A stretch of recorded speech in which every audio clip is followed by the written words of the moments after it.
everybody. We are back today with another great legal podcast with our buddy, Brett Woodburn. How are you, Brett?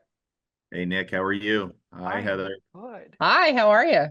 Wonderful, thanks. Heather, how are you out there in Philly? I'm living the dream at what feels like 175,000 degrees. Tell me about it. I open You up know, the the garage and I go, eh. the asphalt is just melting. It's disgusting. Mhm. Did I hear in New York that they had a problem with one of the bridges because it was so hot that the bridge expanded, locking a gate open and led to Oh, gridlock yesterday? I Oh, missed I that gotta look part. that up. Uh-oh. Yeah, I think they That had to sounds bring fun. out the fire to try to hose down the bridge to cool the To metal. cool it off. Yeah. See? And it's gonna be cool for like 2 or 3 days and then ramp back up Right again. back to this. Yeah. Satan's asshole. Oh, So welcome to okay. summer. Right. So I'm sure you guys have noticed past couple podcasts, Heather and I have either been on site somewhere or I'm at my home and she's there. So we have some exciting news. You guys are going to see the podcast office is getting a revamp. So Makeover. we are super excited for you guys to see that. It should be done this week. So by the time this comes out, it will be already done, but then the episodes getting posted after that, you guys are going to get to see. We're making it more like a lounge. And don't worry, Brett, I will have bourbon there from now on, so we will be safe. No. So today we're taking a small little twist. We've really been hammering out those the agreement of sale, and we have some changes coming. So we're going to bring that to you guys as well. But today we are going to take a different topic on that truly could it's a touchy one that I think that we truly need to make sure that the public understands that we have a code of ethics to live up to as a realtor, not a licensee. A realtor has this code of ethics that we abide by and adhere to, and we're going to take a deep dive into each section, each article of the code of ethics. So what you're going to start to see is we're going to have these come out. Sometimes it might just be that we have one article in that section, but we also might be able to have two if the article is small enough. Just because it's small does not mean it's not important, though. So, Brett, Article 1, start us off. Well, let's kind of go back to an introduction into the code of ethics. I think it's important. You touched on it, but for those listeners that your listeners out there that are aware that some things have been happening within the industry, right? What? You had an antitrust suit, you had a big verdict, you have a settlement that's out there, and it's causing everyone to look at the practice of real estate very differently. And I think this is an important time for real estate licensees who have made the affirmative decision to become a realtor to have a renewed appreciation of what that means. And one of the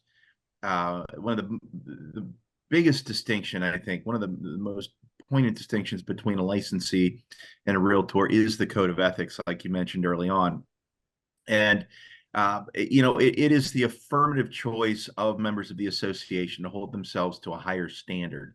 And higher than what? Well, higher than what the law requires. So there are approximately, in round numbers, 35, 36, 37,000 realtors in Pennsylvania. And there's somewhere around 60, 62, 63,000 real estate licensees. So about between any given time, between 2/3 and 3/4 of the licensees in Pennsylvania have chosen to be realtors, and many of them, maybe even most of them, understand and appreciate what that means. But there are a core that don't understand it, and there are some that have forgotten it. And I think it's important for not just realtors to be reminded of it, but the public to be made aware of it, but also others, attorneys like myself other attorneys who may practice real estate, but not in the with the focus on the realtor side of the practice that I have, to really appreciate what that means and to recognize when you talk about hiring a realtor, that's something specific. That doesn't mean hiring a real estate agent. That means hiring someone who is willing to hold themselves to a higher standard. And it's important. I think it's very important now as we're seeing the practice changes. Obviously the Pennsylvania Association of Realtors is working on revising some of the forms that are integral to the practice. the industry, the profession, realtors across the country are waiting to see how this is going to affect the code of ethics and how the standards are applied to their day-to-day practices.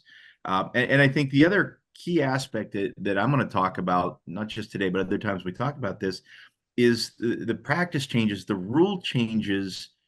It seems to me, and I talked about this a lot, and I've got a lot of appointments upcoming over the next, this month and into the first week of August, where associations and brokerages are asking me to come in and talk about the changes.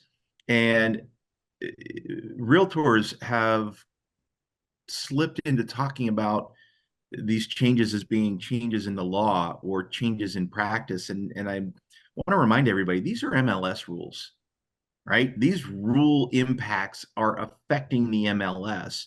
And so as the MLS, depending on where you are in Pennsylvania, if you're like the two of you belong to Bright MLS, and Bright is open to everybody, whether it's real estate licensee or a realtor or both. Some smaller associations still require membership in the association. They require, in order to be a member of the MLS, you also have to be a realtor. And that's changing and evolving. But I think what's important to understand is we're talking about the code of ethics and understanding that these changes are rule changes in the MLS. They affect every member in the MLS. The rule changes that we've been talking about and the form changes that we're going to be talking about as they become more finalized affect everybody who's a member of the MLS, realtor or not. The code of ethics is applied to just realtors.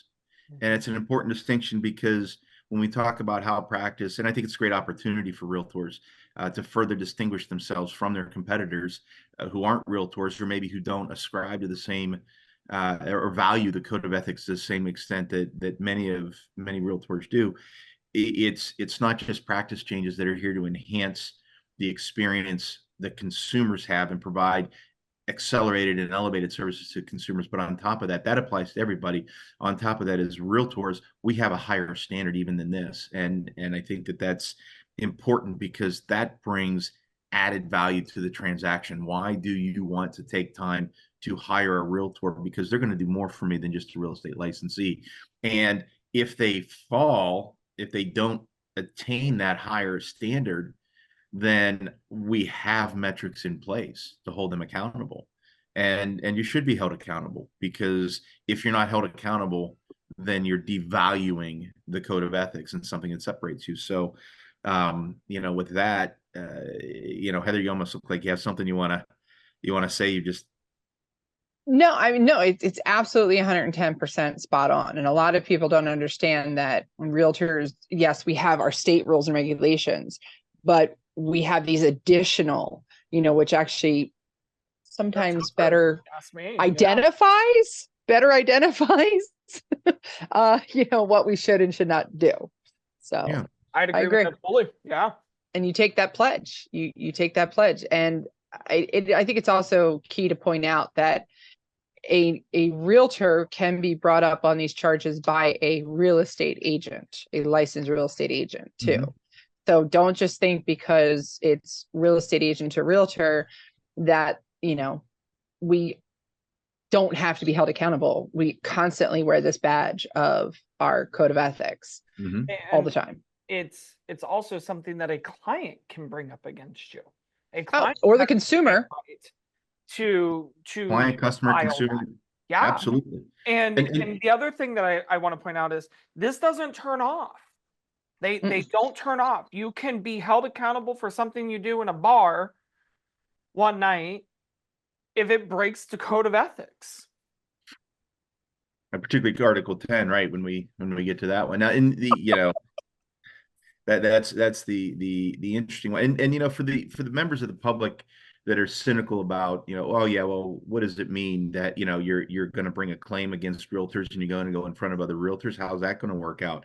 Well, I can tell you with a lot of confidence that nobody holds realtors to a higher standard than other realtors. Yep. And across Pennsylvania, and I represent a number of associations, and several of the associations I represent still do manage their own professional standards. And they are the appointments to the professional standards committee are some of the most sought after appointments within those associations, and the members that serve, whether it be on grievance to assess whether or not the claim has merit to go forward to a hearing, or they serve on the ethics hearing panel that actually make the decision as to whether or not there was a violation. They take it very, very seriously.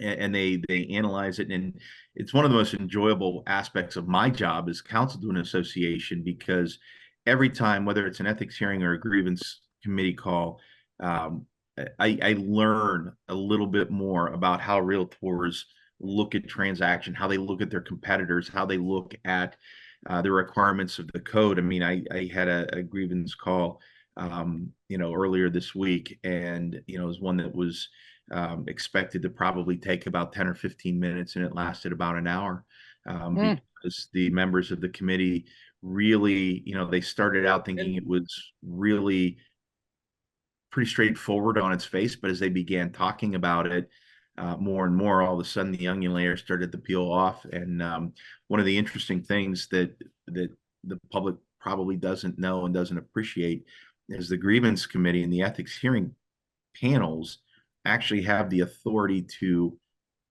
allege new articles. So if you have a violation of, Article 1 and Article 10 in the Code of Ethics, the grievance committee might say, yeah, this isn't Article 10, but it's Article 2, 4, and 17.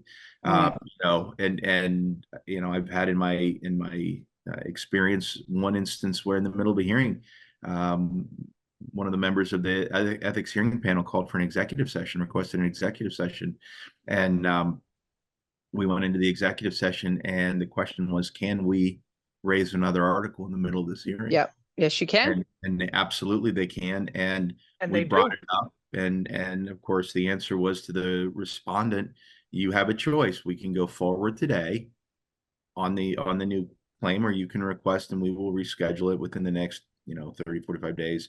And they talked to counsel. They actually had counsel in that particular case.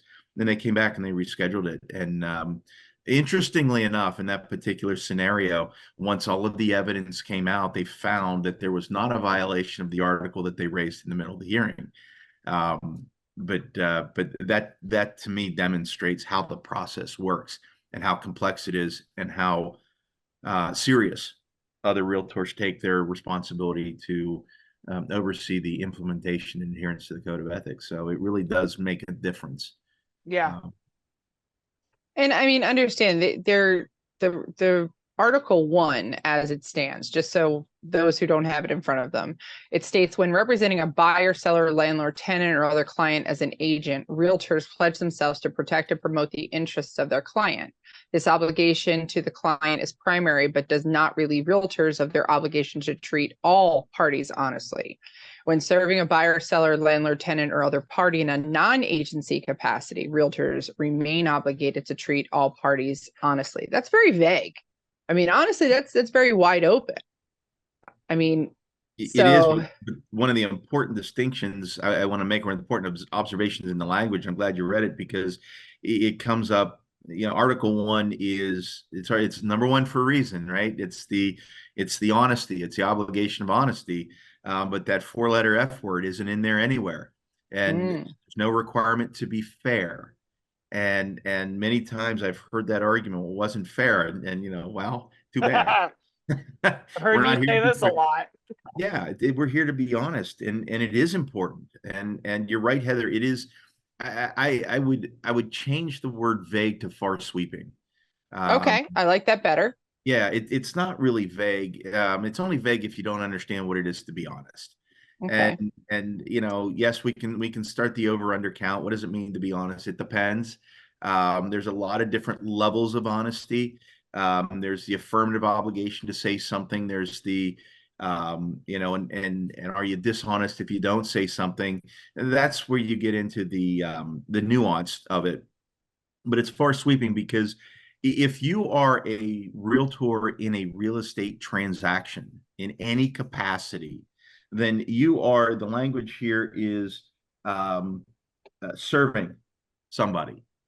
You're serving somebody, and why do realtors become realtors? Because they want to help people, right? I hear that probably more often than any other reason why they chose to do what they do. They're serving. They're in a service capacity, and you are serving somebody. If you are a buyer's agent, you have an unrepresented seller, a FSBO, and you are helping the transaction to get to the finish line, you are serving their needs. If you are a seller's agent, you have an unrepresented buyer, you are serving their needs. If you have a represented buyer, if you have a traditional cooperative transaction with real estate agents from different brokerages, you are still, as realtors, serving the other side in that capacity. And so if you are in a real estate transaction, your obligation to be honest is paramount. Your obligation to your client might be primary, but it's still, you cannot do so. You cannot look out for your client's interest dishonestly. And that's um, a very difficult concept to define. And we look at in the Code of Ethics and Arbitration Manual, we have standards of practice, and the standards of practice serve a very important role, and they're the official interpretation by the National Association of Realtors of for guidance as to how the articles should be interpreted, how they should be applied. They're not the be all and end all. And I like to remind people all the time, you cannot violate a standard of practice. You can only violate an article. Right. You're found in violation of the article itself. Yeah. Although I can't tell you how many times I see ethics complaints where they say they violated article, standard of practice 1-4 or whatever the case may be. Yeah, but I mean, I'd much rather have them, quote it than not and miss it in some capacity if that makes them feel like they've done what they need to do to drive home what they're looking for. But you're right. It's the article. It is, but it's all the standard. When they cite, when a consumer or a realtor cites the standard of practice, it's very helpful, again, for grievance and ethics, to understand how the complainant is looking at this. What are you seeing? Why did you state Article 1? Why did you state Article 4? Why did you state Article 7? And they say, well, standard of practice 1-3, standard of practice 4-2, whatever the case may be. Now you can go and you can look at the standard of practice, and you can say, right, oh, okay, now I see what they were thinking. And NAR, for many years, they put them in the manual, but the manual got too big. There are too many, and those are the case studies, case interpretations, which you can get from the NAR website as a realtor. And I'm not sure if they're if they're out on the public wall, or you have to be a member to get to them. I think anybody can get to them, I believe. The case interpretations are anonymized actual cases. These are things that have been found to be a violation or to not be a violation. And again, one of the processes that an ethics hearing panel is supposed to go through prior to going to the hearing is to review the case interpretations for the articles that are going to be in front of them. So they have not just have read the article, not just have read the complaint, the standards of practice, but also the case interpretation, so that they have a very good and fresh and relevant understanding of what the article is intended to cover, and maybe what the article isn't intended to cover. All good points. All good points. Brett, when we look at this, and it says, in the standard practice 1.2, it is 1-2. Yes, 1-2, 1.2. Some days, I swear to God, the duties imposed by the Code of Ethics is through all real estate transactions, whether it's conducted in person, electronically, or through other means. So, real estate related activities and transactions. Yes.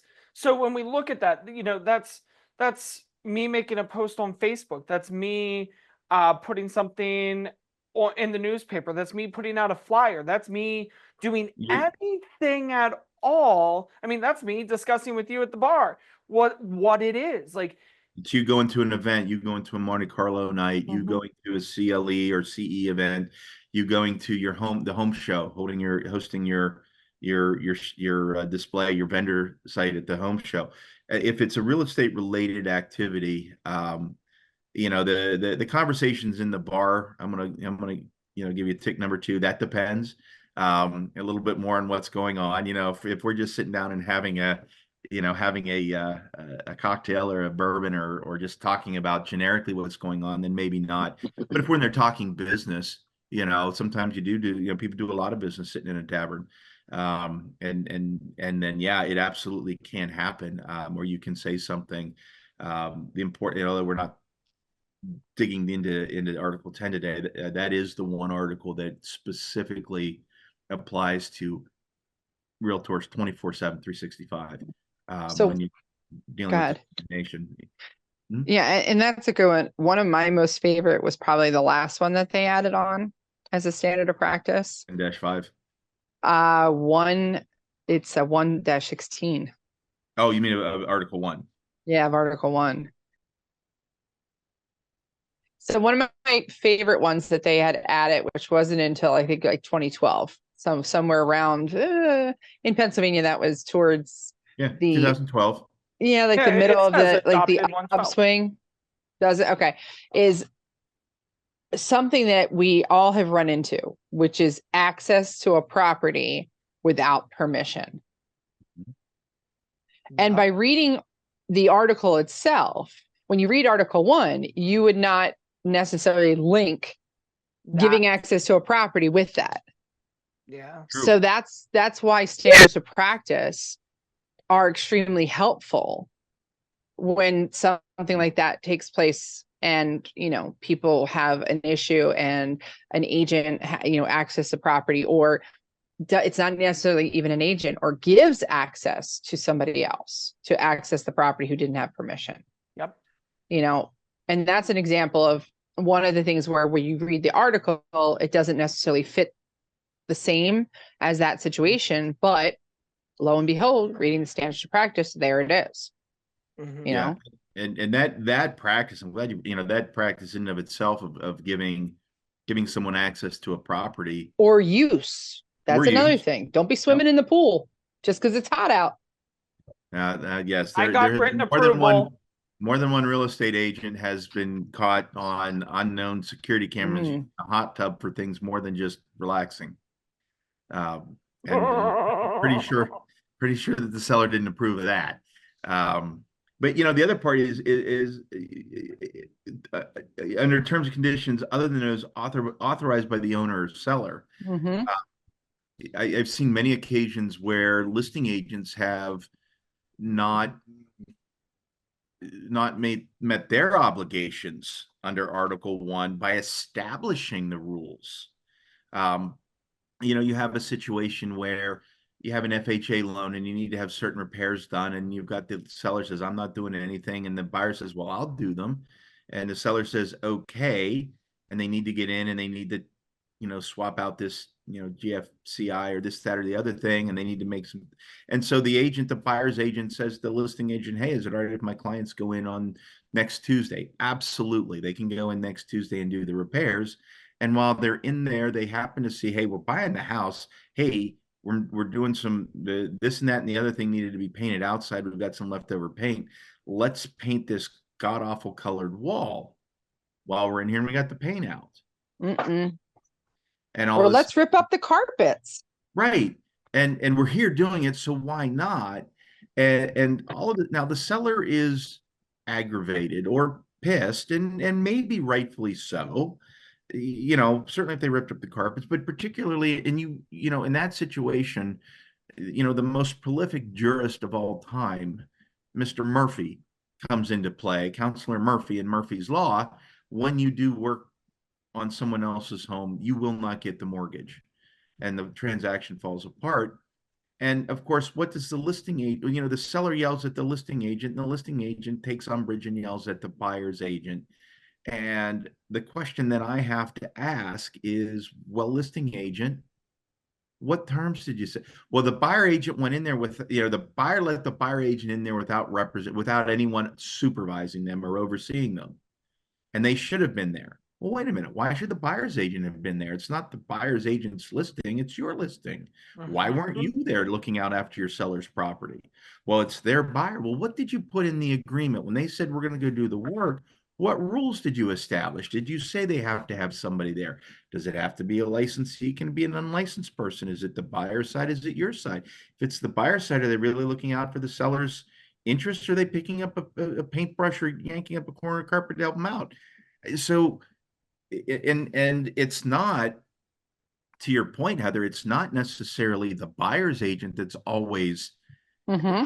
target of this particular standard of practice. It can very easily be the listing agent who dropped the ball. And as you start to blame someone, it's a lesson we've all learned many times over from the time that we were children. And it's a lesson that we keep forgetting and relearning.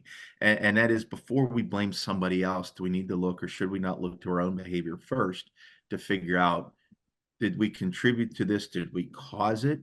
Or are we standing on pretty firm ground? And those are tough conversations for some people to have. They're less tough for me now than they were 20 years ago when I was first getting into having them. Now they're, depending on who I'm talking to, less difficult and more, hey, look, before you file, let's have a Right. conversation, because sometimes these articles are boomerangs. Yeah. I mean, this, while we're on the topic of this part of the section, I think another thing that not only is a breach of contract, and I believe we've talked about that in our series on inspections, but now I feel like it definitely can be a violation of Article 1, where I'm showing up for walkthrough, and now I'm bringing mom, dad, the home inspector, the painter that's going to do this work, the flooring guy, and I didn't get permission. I don't want to say definitely would be, but it absolutely could form the basis of a claim. Yeah. And that's just it. It's, and maybe we need to actually do a segment on filing a claim. Oh, I like that. Not that we're filing a claim, but talk Mhm. through the process, just the generic process, because that might help Yeah. some people. Yeah. But I mean, but it's yeah, definitely, it's not an easy process, but if you got to that point, I mean, it's not worth the uneasy. challenge. I Yeah. wouldn't say it's not. I would say it's a process like anything else. There's It makes you paperwork think about it. involved. Yeah, there's paperwork involved. And if you feel you have a case, it's, that's a place to start. But And go the ahead. ability to, the ease or difficulty attached to filing a complaint is going to be tied to the skill of the administrator, that's responsible for shepherding the complaints through. I mean, if you have, one of the a couple of the associations that I have that do their own, they have excellent administrators, and they do a great job of walking a complainant, whether it be a consumer, a general member of the public, or another realtor, through the process to make sure that they dot the I's and cross the T's and get the complaint in its proper form. They don't file the complaint. They don't tell you what you put in for the proof or anything like that, but they make sure you understand how you fill out the form. And I've known historically of some, administrators that are less helpful, and that creates a barrier, for anybody that wants to file a complaint to Yeah. actually file a complaint. Well, So anything else on Article 1 that you think really stands out. can hit it home, and end our first, episode on our code of ethics? I think it's, let's maybe circle back to where we started with Heather's comments about how sweeping the scope of Article 1 is. It really is the obligation to be honest, and that honesty, is, you have a duty of honesty and not fairness, but you have to be honest with everybody else that's in the transaction. And you've got to think about what that means. Is that, hey, I'm just going in to walk through the, property and on my pre-settlement walkthrough, or I really want to go in there and take measurements for what the contractor, all of those things, that are really comprised in it. And the honesty, again, maybe one of the reasons this is number one is it expects realtors to hold themselves to a higher standard, because um, the law doesn't require the same level of affirmative honesty.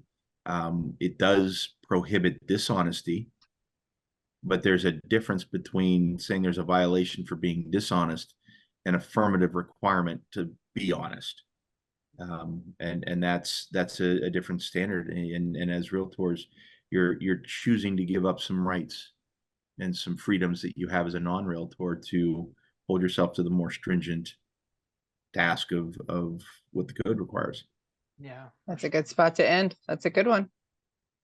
Well, guys, this is not going to be a series you want to miss out on. Whether you are a realtor, you are a licensee, or you are just general public trying to understand a little bit more about what we do, why we do it, and why you truly want to work with a realtor, this is definitely that series. So look for more of these, and we'll see you soon.